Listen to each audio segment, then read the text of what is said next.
এই জাদুকর ভাইটি একটি আপেল শোরুমে ঢুকলো, একটি আপেল টেপ নিল এবং এটি মুহূর্তের মধ্যে পেপার বানিয়ে দিল।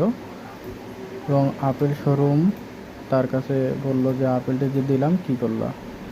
সে বলতেছে কই, আমাকে তো দেও নাই। এখন তার কাছে আর খুঁজে পাচ্ছে না, তাকে সার্চ করতেছে, তার কাছে আর কোথাও নেই আপেলটি। টেপটি আর খুঁজে পাচ্ছে না তার কাছ থেকে। তার ব্যাগে খুঁজতেছে, নাই, কোথাও নেই। সে মুহূর্তের মধ্যে সেটি পেপার বানিয়ে দিছে।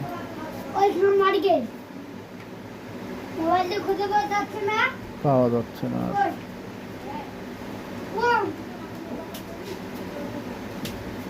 কি জাদু দেখাইল!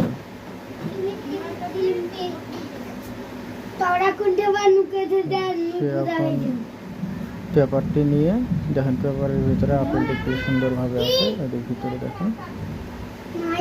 সে এখন চলে গেল।